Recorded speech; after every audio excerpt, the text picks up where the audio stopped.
Uma jovem mulher que se preparava para se tornar mãe desapareceu após uma noite com a família e parou de se comunicar com eles. O que aconteceu a seguir é realmente chocante, pois casos semelhantes nunca foram encontrados em todo o mundo. Quando a polícia se envolveu, começaram a desvendar essa história complicada e, no final, descobriram uma verdade chocante. Natalie McNally nasceu em 27 de outubro de 1990 em uma pequena cidade irlandesa chamada Lurgan. Ela tinha 3 irmãos que cuidavam dela desde cedo. Ela era uma criança alegre e sempre manteve uma atitude positiva, e isso se manteve mesmo após ter sido diagnosticada com diabetes. Depois da escola, Natalie ingressou na universidade e começou a estudar direito. Ela estava ativamente envolvida na defesa dos direitos das mulheres na política irlandesa e também queria ajudar os animais. No entanto, em algum momento, Natalie decidiu mudar de rumo e após se formar se interessou por marketing. Depois de se formar em marketing, ela conseguiu um emprego em uma empresa de logística local, onde com o tempo alcançou bons resultados. Apesar de ser muito independente e morar longe dos pais há muito tempo, ela tentava passar o máximo de tempo possível com sua família. Ela era especialmente próxima de sua mãe, considerando-a sua melhor amiga. Em 2022, quando Natalie tinha 32 anos, ela conheceu um homem chamado Stephen McCullough e logo começaram a namorar.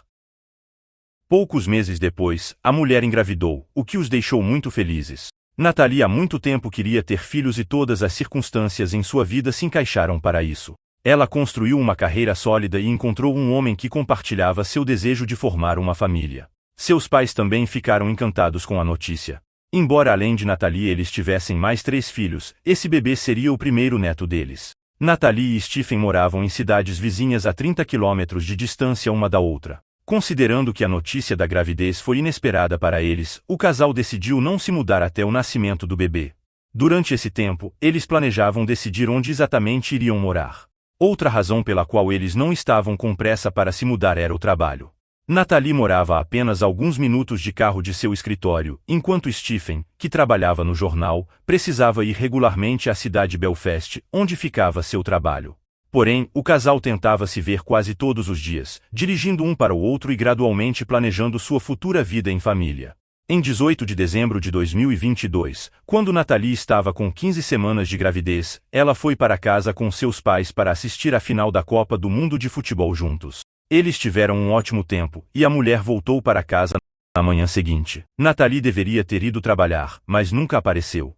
Seus colegas tentaram ligar para ela, mas ela não atendia o telefone, o que era estranho, já que Natalie nunca havia faltado ao trabalho sem aviso prévio. Eles entraram em contato com seus parentes, mas também não conseguiram contatá-la.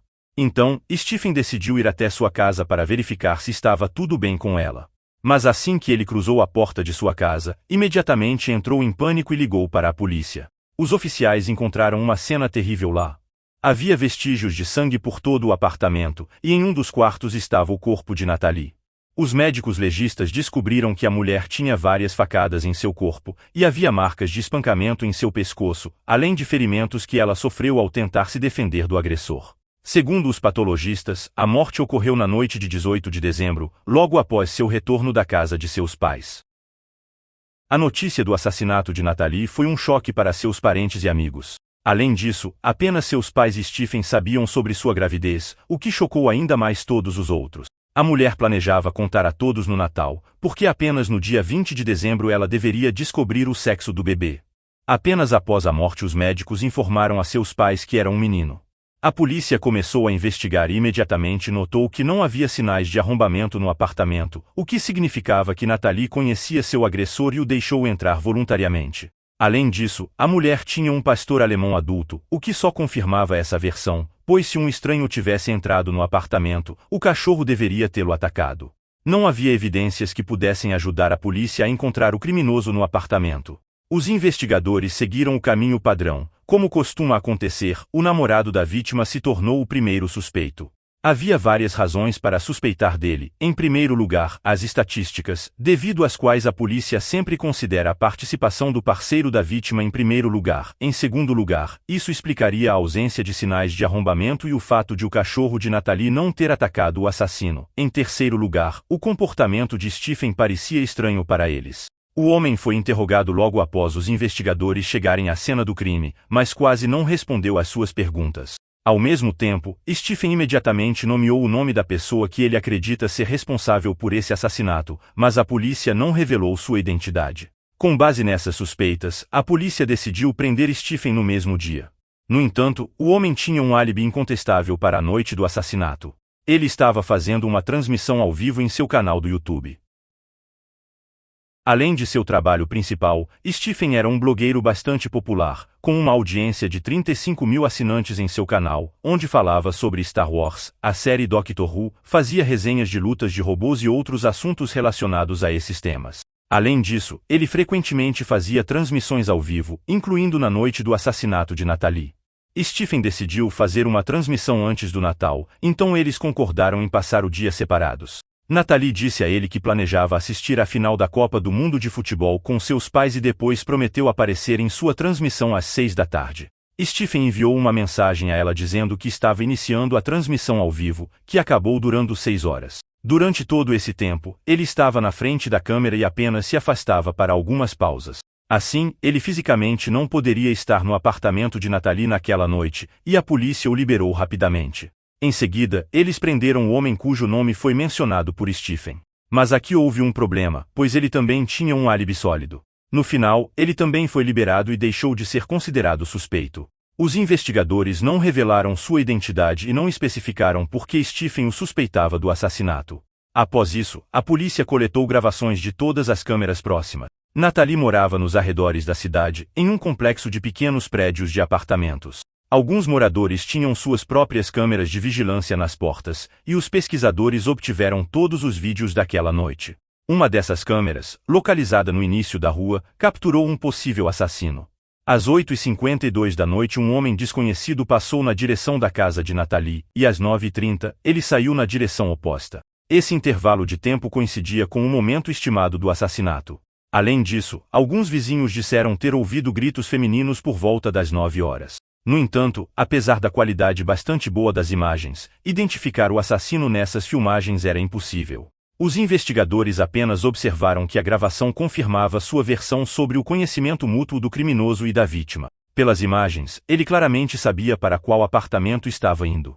Era escuro na rua e os números das casas eram pequenos, mas o assassino nem olhou ao redor enquanto se dirigia diretamente ao apartamento de Natalie. Nas semanas seguintes, não houve grandes avanços no caso. A polícia relatou que havia considerado mais 2 suspeitos, mas eles também não estavam envolvidos no crime. Em 5 de janeiro de 2023, os investigadores anunciaram que haviam encontrado a arma do crime. Era uma faca da cozinha de Natalie, que foi jogada fora de sua casa. Porém, não havia impressões digitais ou vestígios de DNA do assassino nela. A polícia continuou procurando por qualquer pista, concentrando seus esforços nas câmeras de vigilância dentro de um raio de vários quilômetros da casa de Natalie. Considerando que tinham uma gravação com o suposto assassino, esperavam ver alguém parecido e rastrear seu trajeto. No total, os investigadores revisaram mais de 3.000 horas de material de vídeo até que finalmente chamaram a atenção para algo estranho. Eles descobriram que a pessoa capturada pela câmera perto do apartamento de Natalie havia chegado a Lurgan de ônibus. Isso foi confirmado por outra gravação que o mostrava na parada de ônibus e dentro do próprio ônibus. Ao examinar o cronograma do ônibus, os investigadores entraram em contato com o motorista que estava dirigindo naquela noite. Depois de mostrar a ele as imagens do suposto assassino, ele contou algo interessante. Segundo o motorista, um homem com roupas semelhantes entrou em seu ônibus. A metade inferior do rosto dele estava coberta por um cachecol e ele imediatamente abaixou o capuz tão baixo que o motorista não conseguia ver seu rosto. Mas então algo interessante aconteceu. Esse homem tirou algumas moedas do bolso para pagar a passagem, mas teve dificuldade em contar as moedas necessárias. No segundo seguinte, ele deixou-as cair no chão e tentou pegá-las, mas não conseguiu. Então ele tirou as luvas de inverno, sob as quais o motorista viu outras luvas médicas. Após esse relato, a polícia ficou 100% certa de que era o assassino. Mas eles ficaram seriamente perplexos pelo fato de que este homem estranho embarcou em um ônibus na parada mais próxima da casa de Stephen. Tudo isso parecia muito estranho para eles, afinal, o homem tinha um álibi sólido. No entanto, as descobertas dos policiais não terminaram aí. Eles encontraram um taxista que pegou um homem semelhante perto da casa de Natalie, por volta das 9h30. Segundo o motorista, ele estava esperando por outro cliente quando o homem entrou apressadamente no banco de trás. Ele disse que sua mãe estava gravemente doente e que ele precisava chegar lá o mais rápido possível. O taxista, com simpatia, cancelou a corrida atual e levou o homem até o endereço indicado. Surpreendendo os policiais, era o endereço de Stephen. Tudo isso era muito sério para ser ignorado e os investigadores perceberam que o homem capturado nas câmeras deveria ser Stephen. Porém, havia um problema óbvio: o homem estava em uma transmissão ao vivo por 6 horas e não poderia estar em 2 lugares ao mesmo tempo. Então, os policiais decidiram examinar mais de perto essa transmissão. O primeiro ponto estranho que chamou a atenção foi durante a transmissão ao vivo, Stephen disse aos seus espectadores que não poderia responder aos seus comentários por razões técnicas. Ele explicou que estava jogando através de um console e não conseguia mostrar os comentários na tela. Ele acrescentou que poderia lê-los em seu telefone, mas teria que se distrair constantemente, então ele desistiu dessa ideia. Os policiais envolveram especialistas neste caso, que examinaram cuidadosamente o conteúdo desta transmissão. Aqui, eles encontraram uma reviravolta muito incomum. Eles descobriram que o vídeo foi criado em 14 de dezembro, 4 dias antes do assassinato, simulando uma transmissão ao vivo no YouTube usando arquivos de vídeo prontos. Esta descoberta foi um avanço e após isso os policiais obtiveram evidências de que Stephen não tinha nenhum álibi durante as 6 horas em que ele supostamente estava em uma transmissão ao vivo. O homem poderia estar em qualquer lugar. Na verdade, todo esse streaming foi gravado 4 dias antes do assassinato, e os investigadores tinham uma confirmação incontestável disso em mãos. Outra pista os aguardava. Depois que tentaram rastrear o telefone de Stephen, descobriram que o dispositivo estava desligado por várias horas. O smartphone só foi ligado 3 minutos após o taxista deixar o homem em sua casa. Todos esses fatos foram bastante convincentes para suspeitarem dele pelo assassinato. Além disso, eles notaram alguns momentos que pareciam bastante sinistros ao longo da transmissão. Durante toda a transmissão, ele deixava insinuações sutis sobre o que estava prestes a fazer. O título que Stephen deu à transmissão foi Noite Cruel, o que poderia parecer completamente normal, considerando que ele estava jogando GTA Vice City. Porém, ao considerar como o homem estava preparando antecipadamente essa transmissão como um álibi, no momento em que estava sendo exibida, ele estava cruelmente matando sua namorada grávida, o título tornou-se um indício bastante óbvio de seus planos. Outra dica foi quando, durante o jogo, Stephen decidiu aceitar uma missão paralela que não afetaria a linha principal da história. A missão era chamada de se livrar da esposa, onde o jogador tinha que matar a mulher e fazer parecer um acidente. Em um momento de sua live, o homem decidiu fazer uma pausa rápida e, literalmente, por um segundo, ele mostrou um pôster de um filme de James Bond chamado No Time To Die.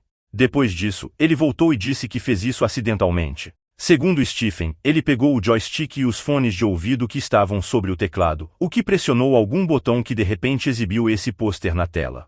Essa explicação parecia bastante absurda. No entanto, ao considerar que o homem estava preparando esse streaming como um álibi para o momento do assassinato, dá a impressão de que ele mostrou essa imagem de propósito. O que é ainda mais preocupante é que isso aconteceu às 9h15 da noite, exatamente quando Natalie estava sendo assassinada.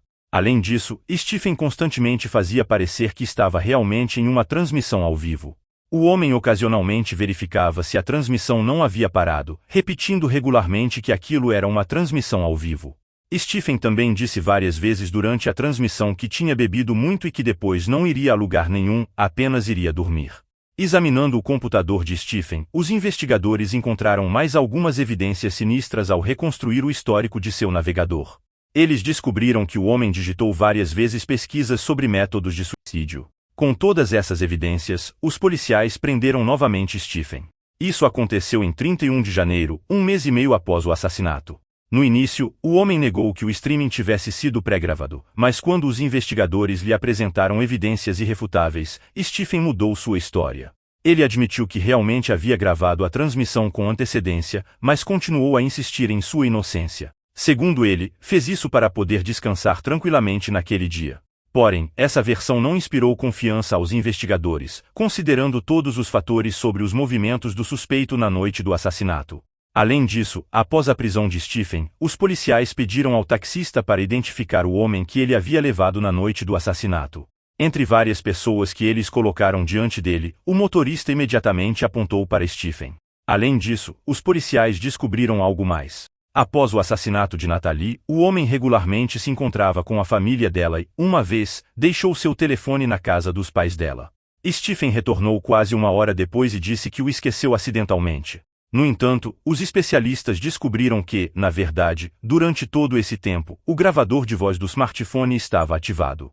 Aparentemente, ele queria saber se os parentes de Natalie o estavam suspeitando. Na verdade, nenhum deles acreditava que o assassino pudesse ser Stephen. Pelo contrário, toda a família da vítima sentia simpatia por ele, pois ele perdeu não apenas sua amada, mas também o futuro filho. Mas, na verdade, foi Stephen quem os matou cruelmente, e os parentes de Natalie ficaram chocados com essa reviravolta dos acontecimentos. Nenhum deles conseguia entender por que o homem cometeria um crime tão horrível. Esse questionamento também era válido para a polícia: qual era o motivo de Stephen? Em busca de respostas, eles examinaram o smartphone da vítima e descobriram que algumas semanas antes de sua morte, ela havia se comunicado com seu ex-namorado, que ela teve na adolescência, em um aplicativo de mensagens. Havia pouco mais de 30 mensagens, cujo conteúdo não foi revelado pela polícia. A única informação que foi divulgada até agora é que algumas dessas mensagens eram de natureza violenta e outras românticas. Eles também descobriram que, um dia antes do assassinato, Stephen via o telefone dela enquanto estavam juntos. Especialistas determinaram que o smartphone dela foi desbloqueado 9 vezes enquanto o casal passava tempo juntos, e que foi Stephen quem fez isso. Vários fatos indicavam que, pelo menos algumas semanas antes do assassinato, ele deveria ter conhecimento dessas mensagens. Aparentemente, ele não discutiu isso com ela e continuou agindo como de costume, elaborando o plano para o assassinato perfeito. Este foi o primeiro caso na história da Irlanda que o assassino criou um álibi tão convincente. No entanto, todas as outras ações de Stephen foram muito menos planejadas. Apesar de os policiais terem levado cerca de um mês para revisar milhares de horas de gravação das câmeras, isso lhes permitiu encontrar evidências praticamente irrefutáveis de sua culpa. O fator mais significativo foi os depoimentos do taxista, corroborados pelo rastreador GPS em seu carro. Até o momento, o caso está sendo preparado para ir a julgamento.